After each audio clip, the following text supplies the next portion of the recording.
Showbiz Hot News with Nepo TV Official.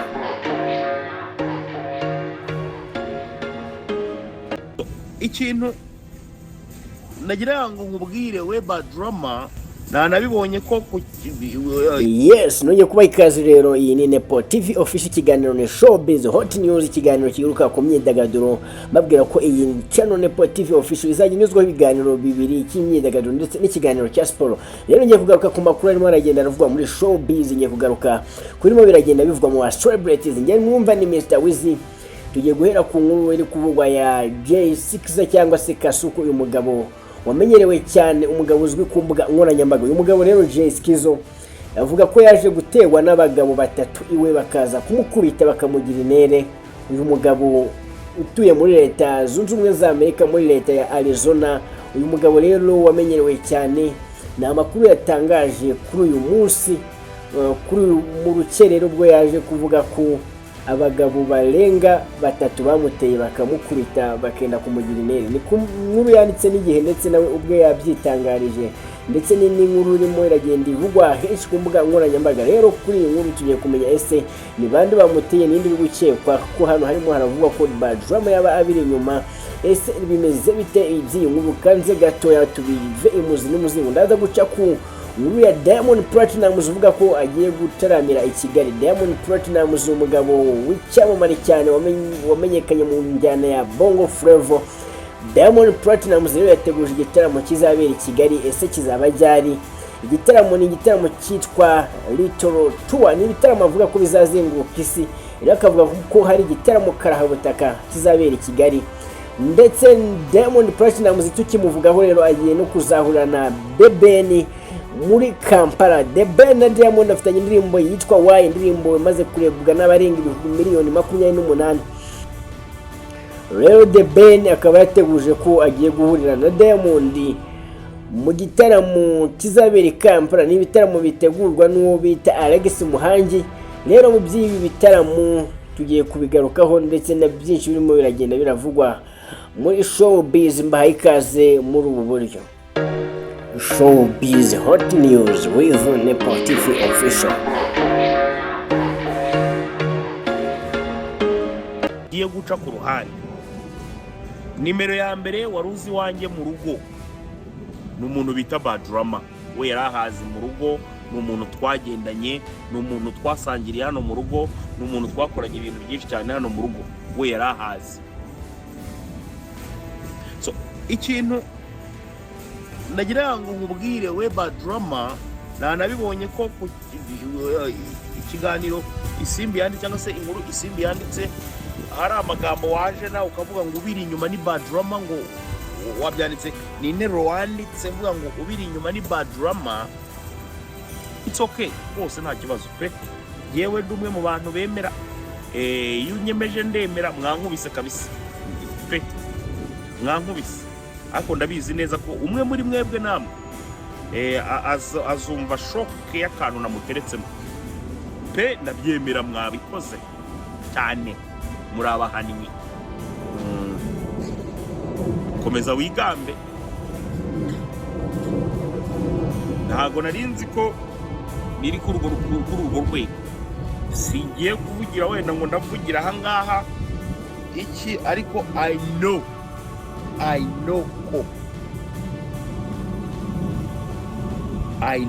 ko yange bikundi.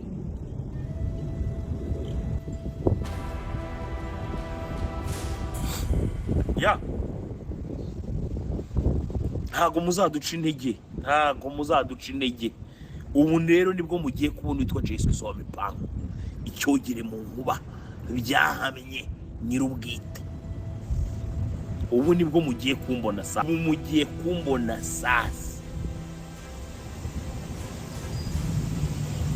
Ya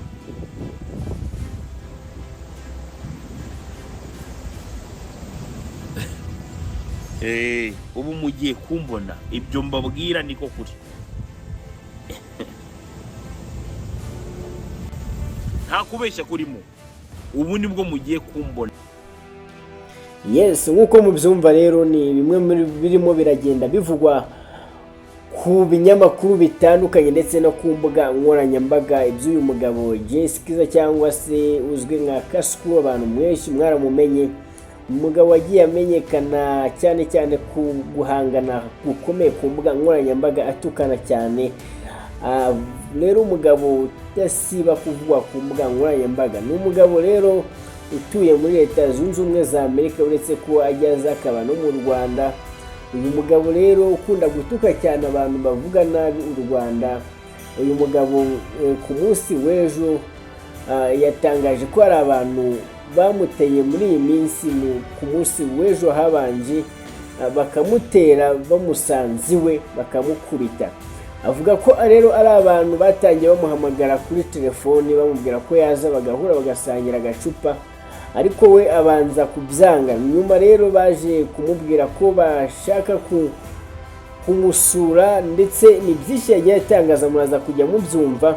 Aba bantu yaje kubarangira aho atuye ahangaha muri Leta Zunze Ubumwe za Amerika. Bahageze rero avuga ko agikingura umuntu wa mbere yahise amukubita ingume mu maso, ingume yatumye asa nk'uwihisha ndetse ahishana bimwe mu bice bye yavuga ko bishobora kwangirika. Uyu mugabo rero avuga ko yakubiswe iminota irenga 11, ariko nyuma haje kugera umukecuru wari uri kunyura aho ngaho, kuko uno mugabo ahantu atuvuga ko ari ahantu ku nzira. Rero uyu mukecuru nawe aba bantu baje kwikanga, nta bantu bamuteye bipfutse avuga ko atamenya bari bo, ariko bitewe no kwikanga uyu mukecuru ngo bahise biruka nyine bahita bahunga. Bigaragara ko ariyo mpamvu batanageze ku mugambi wabo wo kumwica, kuko ngo bari bafite umugambi wo kuba bamwica. Nk'uko Jessica bitangaje rero avuga ko yakubiswe n'abantu boherejwe na Badrama. Ni ku nkuru yanditswe n'ikinyamakuru Isimbi, ndetse n'uyu Badrama n'uyu Jessica yabivuzeho ko uyu Badrama ari we wamugambaniye akamwohereza abantu ngo bari bashaka kwica uyu Jessica. Badrama muramuzi, ni umwe mu bagabo bamenyekanye muri myidagaduro nyarwanda, ni umugabo wigeze kuba umushoramari. Rero Badrama uyu mugabo akaba nawe aba muri Leta Zunze Ubumwe za Amerika. Uyu mugabo nawe mu minsi yashize yagiye agaragara ku mbuga nkoranyambaga yagiye agaragara tuka abayobozi b'u Rwanda, tuka inzego nkuru z'igihugu cy'u Rwanda ndetse n'abanyarwanda. Uyu mugabo ukunze kuvuga amagambo atari meza ku banyarwanda. Rero uyu mugabo nawe mu minsi yashize yaje gusohorwa mu gitaramo cya Ruti Joel cyari cyabereye muri Leta ya Indiana, hari ni muri Leta Zunze Ubumwe za Amerika, bitewe n'ibi yagiye atangaza.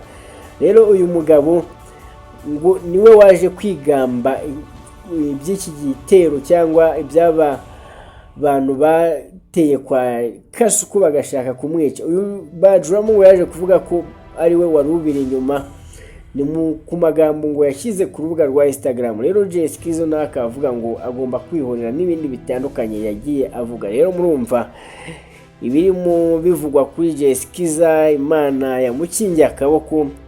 Ubu ngubu ameze neza, ni muzima, ariko yari kwa muganga nk'uko we abitangaza.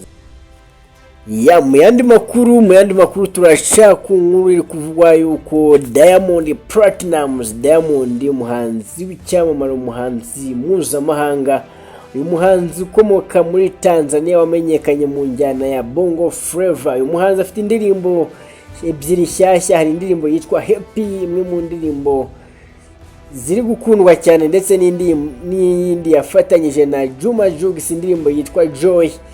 Diamond ni umwe mu bahanzi bahozaho basohora indirimbo isohoka imara ukwezi indi isohoka.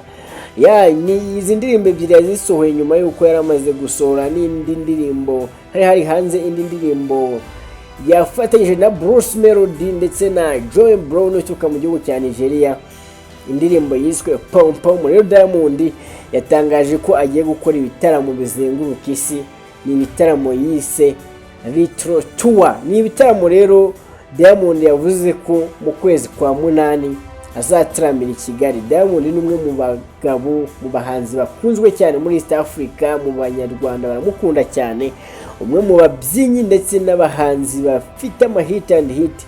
Rero Diamond akaba yaragiye akorana indirimbo n'abahanzi b'abanyarwanda barimo The Ben, barimo Bruce Melody, barimo na Mico The Best. Rero Diamond yavuze ko agiye gutaramira mu Rwanda ni mu kwezi kwa 8 2026 ku itariki 29. Iki gitaramo ni kimwe mu bitaramo Diamond avuga ko ari igitaramo kizaba gikomeye nk'uko byanditswe n'ikinyamakuru Inyarwanda. Rero Diamond murumva ko kiragihe abantu batangira kwitegura kugura amatike bakazajya ku vibinga indirimbo za Diamond. Indirimbo yitwa Joy ni imwe mu ndirimbo ziryoshye cyane Diamond aherutse gusohora, indirimbo imaze iminsi itarenze 11, imwe mu ndirimbo ziryoshye. Rero murumva ko mu kwezi kwa 8 uyu mwaka dufite show, dufite ibitaramo bya Debe na Bruce Melody bazenguruka u Rwanda, dufite Muteni Wacu na muzika ndetse na Diamond yateguje igitaramo cy'imbatura mugabo kizaba mu kwezi kwa 8. Sama iyi sama izaba iryoshye cyane kabisa. Ku yindi nkuru rero iravugwa tukivuga kuri Diamond Platnumz. Diamond afitanye indirimbo na Deben, bagiye bahura mu bitaramo bitandukanye mu gihugu cya Uganda. Rero nk'uko byanditswe n'ikinyamakuru Igihe, Diamond agiye guhura na Deben nanone mu gitaramo kizabera muri Uganda. Ni igitaramo cyateguwe n'uwo bita Alex Muhangi, umwe mu bagabo bategura ibitaramo hariya mu gihugu cya Uganda, umwe mu bashoramari bashora mu myidagaduro mu gutegura ibitaramo. Rero Diamond na Deben bagiye guhura mu gitaramo kizabera muri Uganda mu mwaka wa 2025. Hari ikindi gitaramo bari bahuriyemo we na Diamond, Deben na Diamond. Ni igitaramo cyagenze neza cyane, bagiye bagaragaza amafoto bari kumwe mu ndege, ibintu abantu benshi bakunze. Rero uyu Deben nyuma yuko mu minsi yashize twagiye tumubona ejo bundi yari kumwe na Bruce Melody basuye urwibutso rwa Kigali ku Gisozi, bagiye kunamira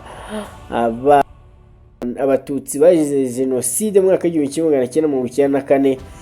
Rero Deben yongeye gutangaza ko agiye guhura na Diamond Platnumz muri Uganda mu gitaramo kizaba gikomeye. Rero Deben umwe mu bahanzi bakomeye muri iki gihugu, mwumva ko nawe ari mu abijyamo neza cyane. Rero ni zimwe mu nkuru zirimo ziragenda zivuga muri showbiz, babwira ko ikiganiro Showbiz Hot News nakagaruka ngusaba ko wakora subscribe kandi igitekerezo cyawe ukasharinga kino kiganiro.